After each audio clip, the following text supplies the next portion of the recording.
Исәнмесез. Мәскәүнең Зюзина дигән җирендә бер яңа йорт шау-шу тудырды. Фотоларда ул авыш күренә. Килмәгән журналист калмады, мин сиңа әйтим.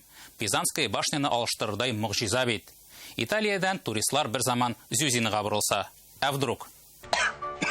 Нет, уж лучше вы к нам. Әмма мөгъҗиза булмады. Сәер йортны түбән очтан да, югары очтан да видеога төшерделәр. Хәтта асылма җип белән дә тикшереп карадылар.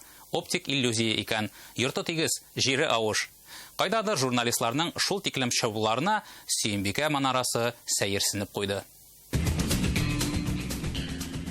Бу яңа этика дигәннәре безне кайларга барып җиткерер, әмма күзәтүе күңелле.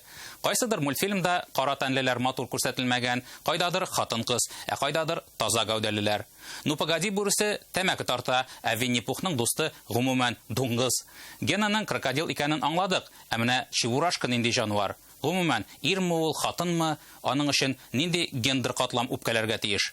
Кыскасы, еракка киттем. Сүз башым бит шүрәле. Тукай калдырган тагын бер гендерлы табышмак. Кыскасы, бу атнаны Белоснежка фильмын тыярга чакырдылар. Принц бит Белоснежканы аның мәрткә киткән чагында үбә. Димәк, контакт ике як ризалыгы белән булмаган. Димәк, бу көчләп гамәл кылу пропагандасы.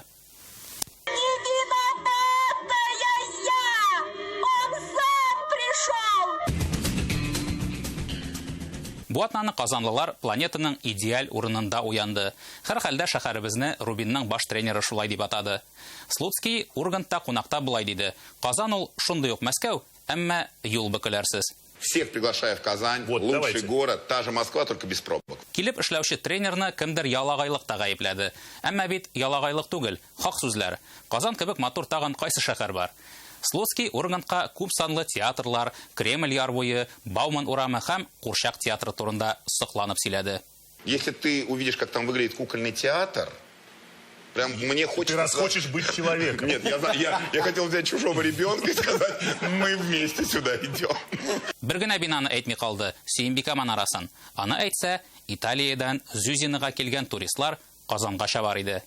Алар белән бергә журналистлар, камера һәм җепләрен тотып.